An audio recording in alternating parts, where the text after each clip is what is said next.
Interesting. I agree with your short-term theory, but I hadn't thought about long-term in reference to Disney and MidJourney. Yeah, I think long-term, when I say long-term in AI is 2 or 3 years. I think, but if we're looking 5 to 10 years in the future, I think there will be a blip, basically. And yeah, they probably think they can bury MidJourney, but they can't bury OpenAI, which strategically I would agree with them there. Larissa saying, why do you like Claude? Yes, okay, this is my favorite topic. I love Claude. So I do have ChatGPT. I use ChatGPT an awful lot, but Claude, so out of the box, Claude matches my writing style a lot more. It speaks like me already, without me having to train it or to give it much additional input. I have given it now. Over the last year, I've written about 400,000 words. So I've given it a huge amount of my writing as well. But even before that, the way it thinks, the way it talks, the way it communicates is very similar to how I do already. So it's purely subjective, honestly. When I read something by ChatGPT or when I work with ChatGPT, to me, ChatGPT feels like ChatGPT, and it has that style, it has that tonality always.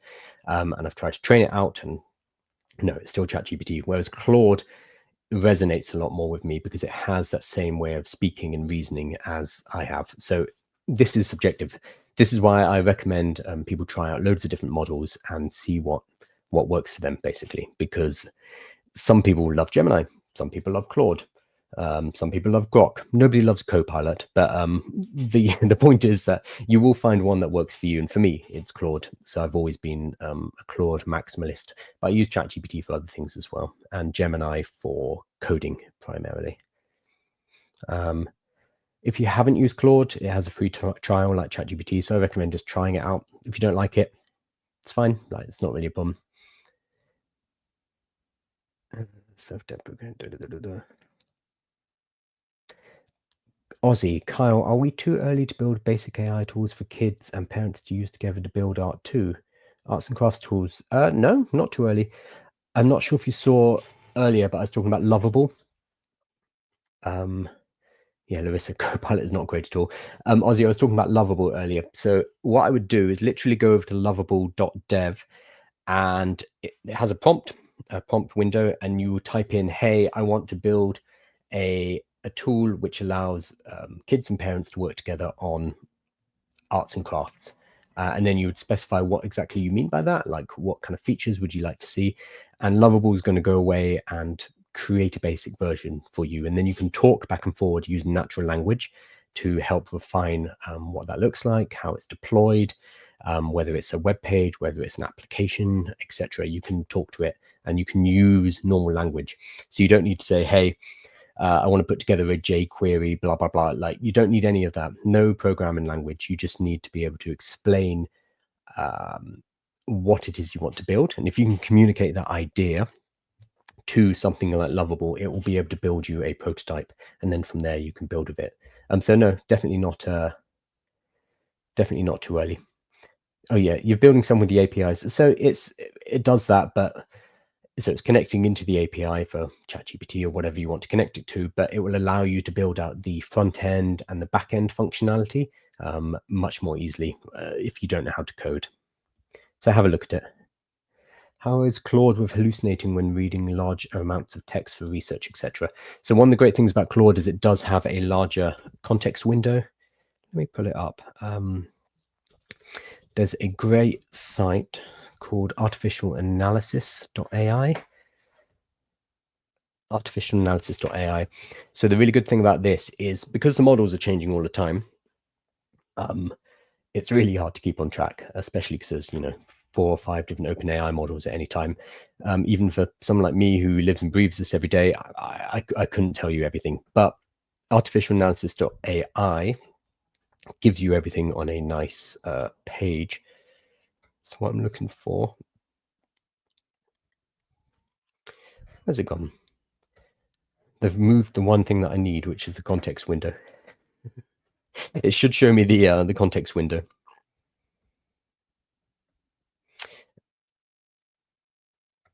I can't find it.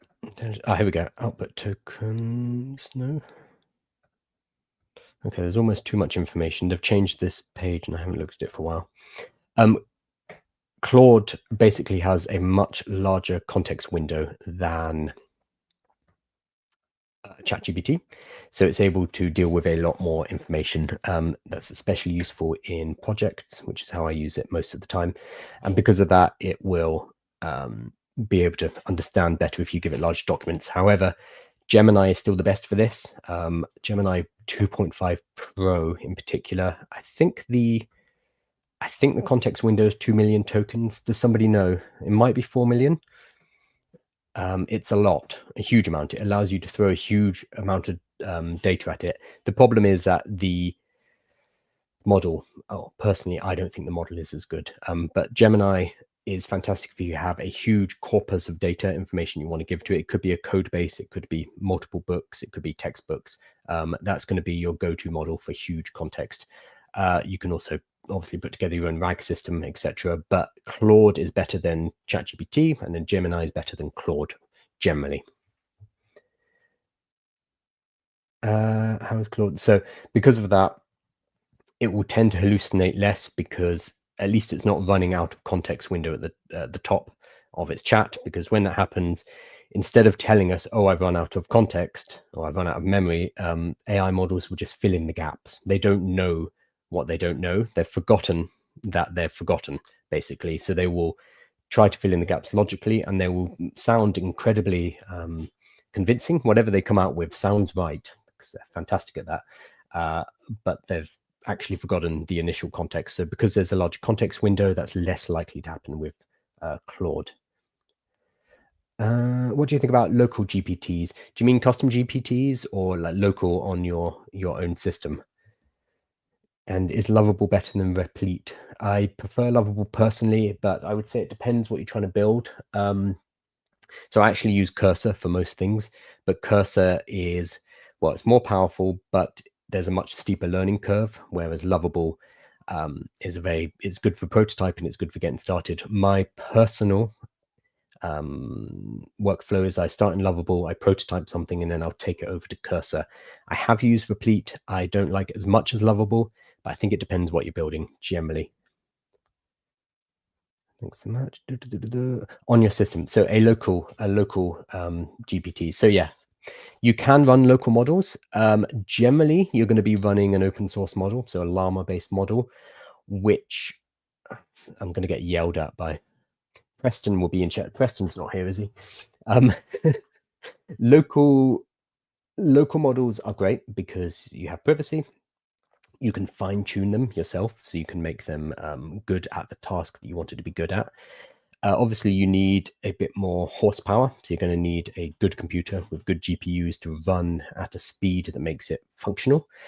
The main problem, so you get that power, you get the customization, you get the privacy, fantastic. The main issue is that the new frontier models from OpenAI, from Anthropic, from Google, they're getting better all the time. Like every month we get a new model and it blows the last model out of the water. So because of this, you either need to keep updating your local model and retraining it, which again costs time, it costs money.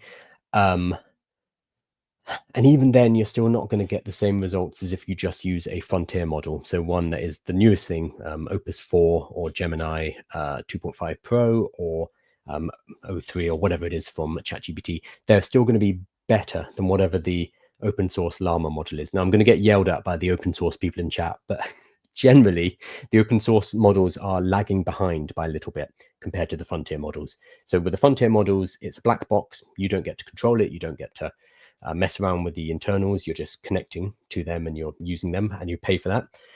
Whereas with your own one that you run at home, you get privacy, you get customization. But the downside of that is you are not getting access to the best model at that particular time. If you don't need the best model all the time, which is a lot of tasks are perfectly fine with GPT-4. They do not need the newest reasoning model. They do not need that additional power. If the tasks you are running on your local GPT don't need that frontier model, then absolutely, local models are really useful. But again, it kind of depends on your use case. I think what we're going to see is a lot of companies, I mean, they already are, but a lot more companies and enterprises deploying local models within their company because it's much more secure, because it's on your own server. And I think there's going to be more and more, well, we're already seeing it, there's more and more questions about how OpenAI, the creators of ChatGPT, are going to be treating our data. And we have things like the New York Times lawsuit, where the New York Times are saying, don't delete anything. We want you to keep records of absolutely everything on your servers so that we can check it for our content, basically.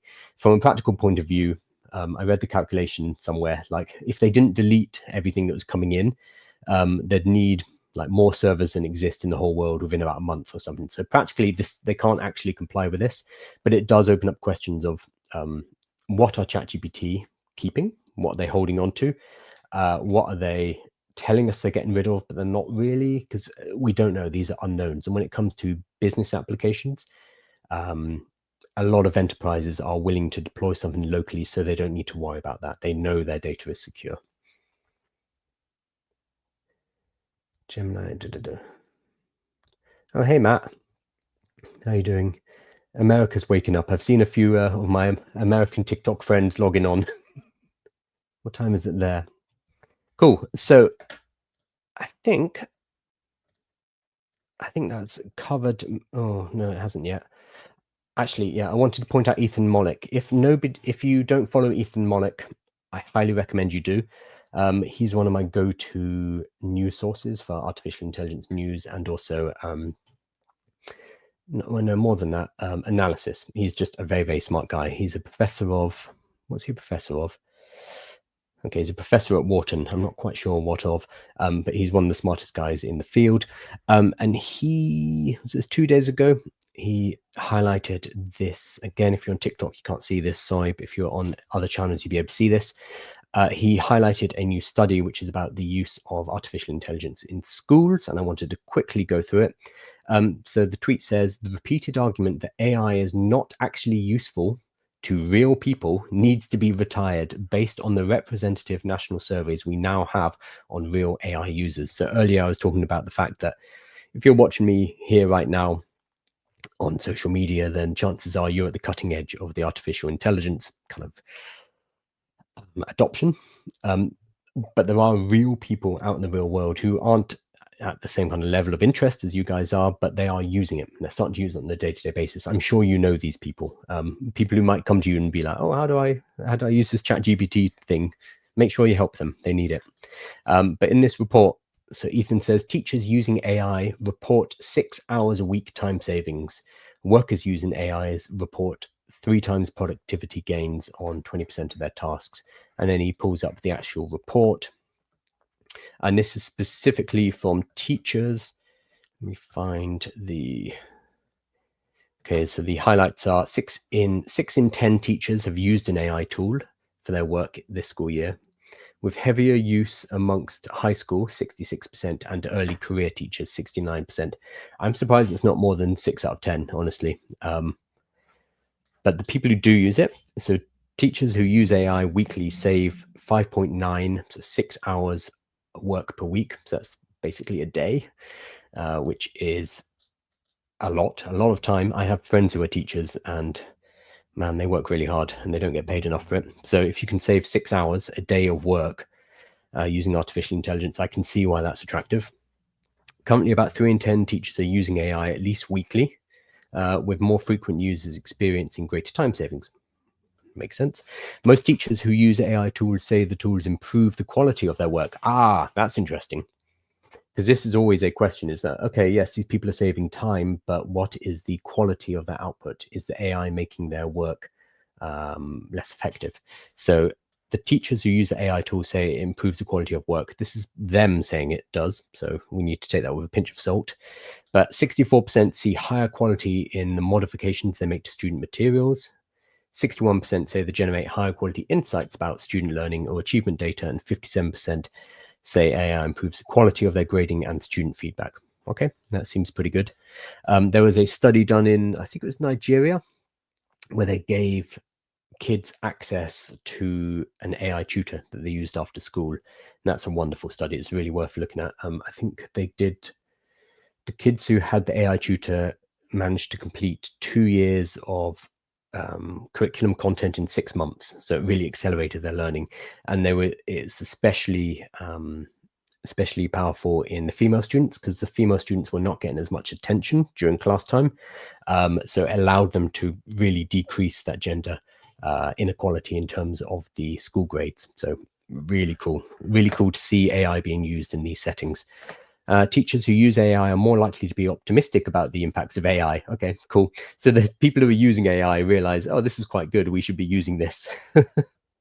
And then teachers at school with an AI policy are more likely to say they've used AI tools. Okay, so this is interesting. They've checked schools where AI has been approved and it has an official policy, against schools where it either hasn't been, well, actually, no, with an AI policy. Okay, so it hasn't been addressed. This is what I see in most companies. Very few companies will say, do not use AI. And when they do, they're trying to make a point. I always feel a bit sorry for them. Or I feel sorry for the staff members of those companies, because the company's going to fall behind and potentially not be here in a few years, which is terrible for the staff member. But more importantly, that means that staff member, for the next few years, while that company is sinking, they are not learning how to use AI. So I think that's really scary. But it sounds like the schools have said, okay, you can use AI. We have an AI policy. The teachers are obviously more open about using AI in those schools, but there will be schools, like there are companies, where it is not talked about. So the organization will just not address the fact that people are using AI, which, coming back to what I was talking about earlier, in hospitals and medical settings, that's the most dangerous use of AI. We either need to say you cannot use it, or we say you can use it and here's some training. If we fall in that middle area where it is not addressed, it's just something that is kind of a dirty word, that's when people start to bring their own ChatGPT to work with them. They're going to use their free account, and that data is going to go straight to OpenAI. So you've got a data security issue. They also won't be trained in how to deal with hallucinations. They won't be trained in how to deal with the agreeableness of artificial intelligence, etc. So they are more likely to get harmful effects from the AI. So any company or organization that falls in that gray area kind of needs to, I won't swear, but they need to sort their stuff out. Which is why there's also a huge opportunity for you guys to go and teach in those organizations, because people need to work out how to do this properly. Cool. So it's a cool looking study. I won't read the whole thing, but those were the main headlines. Basically, teachers are using it. Those teachers who do use it are saving 6 weeks per school year, which they can then reinvest. So that's more time for them to be, face to face with students. Fantastic. And then the teachers who use AI say that it's improving the quality. So that is fairly conclusive. This is by Gallup and the Walton Family Foundation. So I would have questions about who exactly the Walton family are. Oh, is that Walmart? Sam Walton? It probably is. But yes, so that is, if you want to look up that study yourself, that is going to be Teaching for Tomorrow, Unlocking 6 Weeks a Year with AI by Gallup and the Walton Family Foundation. Cool. I was going to hop off, but I've got a few more questions. Let's do that. There's a lot of chat about AI agents at the moment. What do you think about real world B2B opportunities? Yes, there is a lot of chat. There's also a lot of hype. Agents are great, but they can be loose cannons. So to get an agent working really well, you need to know an awful lot about the organization. You need to know a lot about the business processes. You need to know how everything fits together. And a simple N8N template is not going to know all of that. So when you go into an organization, you need to sit with them and work out, what is it that we actually want to automate here? Generally, when you go to a company, they'll just say, yeah, we want to do AI. And it's like, no, we need to be more specific. What's taken up a lot of time? What could we automate? What could we give to an agent that is not going to be a disaster if it goes wrong? And you kind of use these metrics to work out what tasks AI should be used on and what tasks AI should not be used on, which is really important. It can't do everything. I think the problem right now is that AI agents are very sexy. It's the new thing. It looks cool. and therefore a lot of it's being shilled, basically, especially NA10 workflows. So you see a lot of them on. That's interesting. Oh, it's asking me to verify on TikTok. That's not ideal. There are a lot of people who are selling templates, basically, in the same way that people push, I don't know, drop shipping or whatever the newest get rich quick online technique is. Right now, it's N8N templates. I can't say the name of the company for the life of me. That said, AI automations and AI agents can be very valuable when they are applied in the right place in an organization. But that requires proper work, like consultation, going in, working out what they actually need. So if you do the work and then build them an automation, fantastic, or an agent, fantastic. I would also say a lot of the AI agents that you'll see on social media in particular, are not agents. They are automations. They are things that are built in Zapier or Make.com or N8. I'm not saying it anymore. That's it. They're built in Zapier or Make.com. And they're automations. And we've had automations for ages. They are just automations that have an AI step in them. So maybe it's got an input, which is an email is received. Then it goes to a process, which is send that information to ChatGPT and run this prompt. And then it has an output, which is send a summary to Slack, whatever it is. That's an AI automation. That is not an AI agent. An agent is something completely different, but a lot of people are just hopping on the bandwagon of AI agents because it's the cool new thing. So I think they are great. You just need to be careful of people shilling them and overselling them. Also, if you can do something, this is a really important thing in business. So you have AI agents at the top, you have AI automations, and then you have automations, like traditional automations. If you can do something with a traditional automation, like a cron job, or when a new file appears on the server, run this code, that's a traditional automation. There is no artificial intelligence there. If you can do the job like that, don't use AI. AI introduces randomness. AI is stochastic, it's not deterministic. So if you can do it without any AI, you shouldn't use AI. The next level up is AI automation, which is an input, some kind of AI process, and then an output. Great. And then the next level up is an AI agent, which is more complex. It's giving the agentic system more leeway to solve the problem itself, which is fantastic in certain situations, but an absolute disaster in others, because you don't want creativity. You don't want new ways to solve problems in some situations. If it's accountancy, for example, if you can run this with a traditional automation where you send a number from here to here, fantastic. If you put it through AI, there's a chance that AI is going to garble that. It's going to come up with something new. It's going to try and do something clever, get it wrong, and put the wrong number in the wrong place. So always use the simplest tool for the job. And I think a lot of AI agent people miss that, because they create these, I'm sure you've seen them, these beautiful flowcharts that do absolutely everything in your business. That's a nightmare. That's just going to explode as soon as you put that into an actual environment being run by actual people who aren't, necessarily technical, or even if they are, it's just going to explode.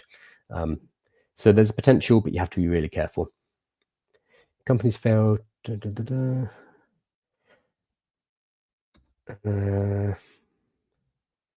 you still get rich with N8N? Lol. I'm sure you can, by selling N8N templates. That's the way to get rich. In a gold rush, sell shovels. Never fails. Cool. I'm going to log off. Thank you so much, everybody. So this has just been a kind of a dry run. So I talked to my business partner earlier about this idea of me going through the news and then getting a transcript from the live, and then using that to create a newsletter and to create short form social media posts as well. So thank you for being with me here while I did the dry run. This will become more polished as I work out what I'm doing, but up until then, this has been fun. And it is nice because this is so much more direct than, writing a newsletter, and you don't know if anyone's reading it. I mean, you get the numbers and stuff, but that doesn't mean very much. Great session, Carl. Thanks for all your content. Thank you. Thank you, Joe. Thank you, James. Thank you, Ellen. So yeah, I'm going to be doing these a lot more often, and I'll work out what it looks like as well, and maybe I can bring you guys on to ask questions and Or maybe you can bring the, I don't know, we'll work it out, but it's a work in progress, like everything. You are great, but announce on the email. This is totally ad hoc. I had the idea about an hour ago, and then I was like, okay, I'll just do the live. But I will announce it. I'll announce the other ones later.